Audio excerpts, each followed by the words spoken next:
So hello and welcome to another video. ये हमारी Python की 7th वीडियो है। और पिछली कुछ वीडियोस में मैंने आपको सिखाया था पाइथन के कुछ बेसिक्स। पाइथन में स्ट्रिंग क्या होता है, वेरिएबल्स क्या होते हैं, हमने पाइथन डाउनलोड करना भी सीखा था। और भी हमने बहुत सारी कुछ मैथमेटिकल ऑपरेशन भी सीखे थे। तो जैसा कि मैंने आपको पिछली वीडियो में बताया था कि इस वीडियो से हम लोग थोड़ी बेसिक सी प्रोग्रामिंग शुरू करते हैं। तो शुरू करते हैं हम बेसिक प्रोग्रामिंग। हम यहाँ से फाइल पे जाएंगे, न्यू फाइल खोलेंगे। इस पे प्रोग्रामिंग करने का ये फ़ायदा है कि अगर हम कुछ डिलीट करना चाहते हैं बीच में से, जैसे हमारा कभी कोई इनवैलिड सिंटैक्स हो जाएगा, हम उसको डिलीट करना चाहते हैं तो हम उसको यहाँ से हटाकर कुछ और लिख सकते हैं। ठीक है, अगर हम मेन स्क्रीन पर यहाँ पर आइडियली शेल पर प्रोग्रामिंग शुरू करेंगे तो उसमें हमें दिक्कत ये आएगी कि हम यहाँ पे कुछ बैक स्पेस करके हम उस चीज़ को डिलीट नहीं कर सकते अगर हमारे से कुछ मिस्टेक हो गई है। तो अब हम न्यू फाइल पर जाते हैं और हम शुरू करते हैं। तो आज जो हम प्रोग्राम बनाएंगे उसमें हम बनाते हैं प्रोग्राम आज एरिया ऑफ रेक्टेंगल पे। तो हम शुरू करते हैं आज का प्रोग्राम। हम लिखेंगे पहले एरिया ऑफ रेक्टेंगल होता क्या है, लेंथ इंटू ब्रेड्थ होता है। ठीक है, तो उसके लिए हम एक प्रोग्राम तैयार करते हैं। हम लिखते हैं पहले लेंथ इक्वल्स टू, मतलब हम लेंथ को कोई वैल्यू साइन कर देते हैं। लेंथ को हम बोलेंगे इंट, ब्रैकेट लगाएंगे, इनपुट, एक और ब्रैकेट। अब अंदर हम इन्वर्टेड कॉमर्स की फॉर्म में लिख देंगे enter the length of rectangle.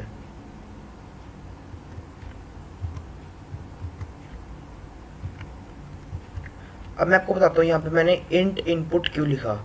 ये पहले तो हम इंट का मतलब समझते हैं। इंट हमने शॉर्ट फॉर्म इंटीजर को दी है। पाइथन में इंटीजर्स को हम इंट के नाम से जानते हैं और ये पाइथन का एक इनबिल्ट ऑपरेटर होता है। अगर हमने कहीं पे इंट लगा दिया तो इसका मतलब है कि हम वहाँ पे सिर्फ इंटीजर वैल्यू ही भर सकते हैं। ठीक है, अब हमने यहाँ पे ब्रैकेट लगा के अंदर लिखा है इनपुट, मतलब कि इंटीजर वैल्यू को इनपुट करना है। और जब हम इसको रन करेंगे तो हमारे को स्क्रीन पे जो यूज़र होगा उसको स्क्रीन पे ये शो होगा enter the length of rectangle, मतलब कि उसको स्क्रीन पे लिखा आएगा कि लेंथ ऑफ रेक्टेंगल को एंटर करो। ठीक है, तो हम यहाँ पे एंड में 2 ब्रैकेट्स लगाएंगे। वो क्यों? क्योंकि एक ब्रैकेट तो है जो ये पहले वाली ब्रैकेट है इसको क्लोज करने के लिए, और जो ये दूसरी ब्रैकेट जो है वो है इस एंटर के जो हमने पहले ब्रैकेट लगाई है उसको बंद करने के लिए। अगर 2 ब्रैकेट्स हमने नहीं लगाई तो ये हमारा इनवैलिड शो कर देगा। तो हम एंटर करेंगे। अब हम लिखते हैं ब्रेड्थ।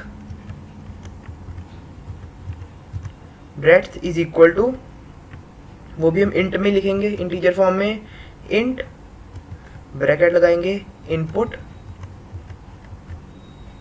एक और ब्रैकेट, इन्वर्टेड कॉमर्स में लिख देंगे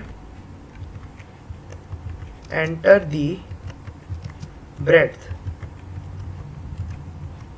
ऑफ रेक्टेंगल।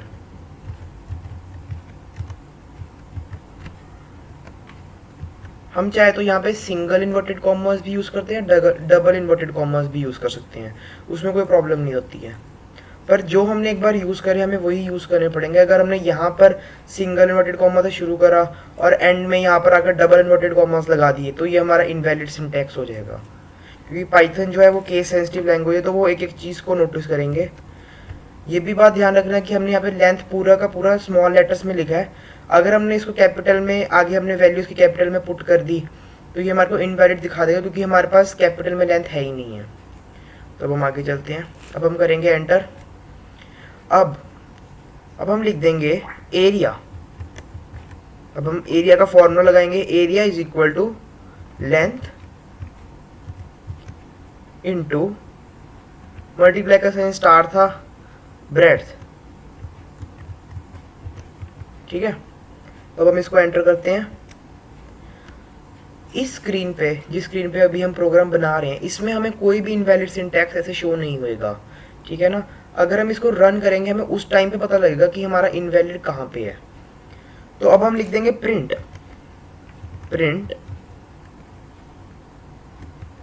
अब यहाँ पे 2 बातों का ध्यान रखना बहुत ज़रूरी है कि हमें इन्वर्टेड कॉमर्स लगाने हैं या नहीं लगाने हैं। मैंने आपको बताया था कि अगर हमने इन्वर्टेड कॉमर्स लगा दिए तो ये हमारी स्टेटमेंट जो है वो स्ट्रिंग फॉर्म में बन जाएगी। मतलब मैं आपको एक बार पहले इसको इन्वर्टेड कॉमा के साथ रन करके दिखाता हूँ। मैंने यहाँ पे लिख दिया एरिया, बंद करा। अब मैंने इसको कर दिया रन। रन करने के लिए ना हमें रन मॉड्यूल करना पड़ता है, या हम सीधा F5 की प्रेस भी कर देंगे तो उससे भी हमारा रन हो जाएगा। ठीक है, अभी हम इसको करेंगे रन। सोर्स सेव करना पड़ेगा, तो यहाँ पर हम इसको नाम दे देते हैं area, area of rectangle.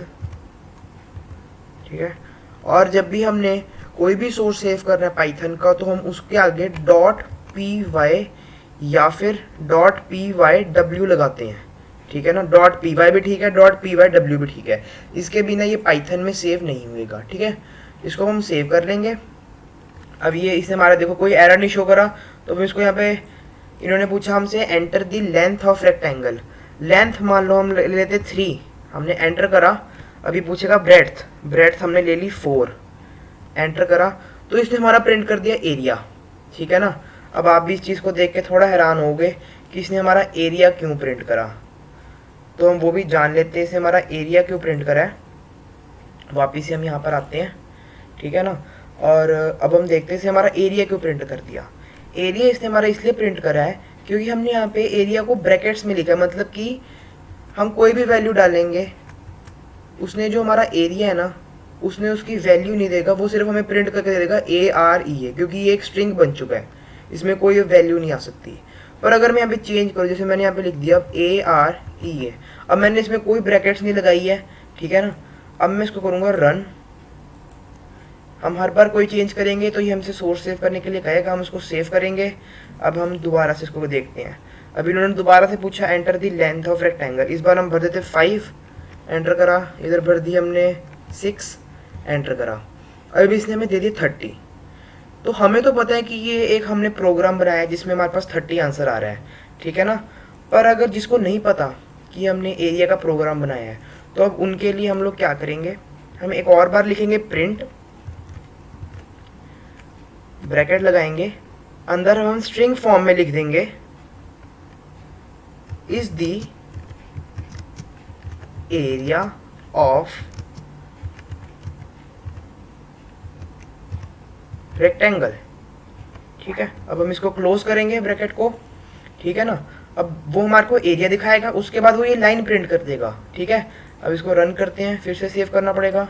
Save किया हमने, अब इसे दोबारा से हमसे लेंथ मांगी, हम लिख देते हैं यहाँ पे 4, एंटर करा 5, इधर फिर से एंटर करा। अब आ गया हमारे पास 20 is the area of rectangle. ठीक है ना, किसी को प्रोग्राम शो करना हो तो हमें साथ में दिख जाएगा कि 20 is the area of rectangle.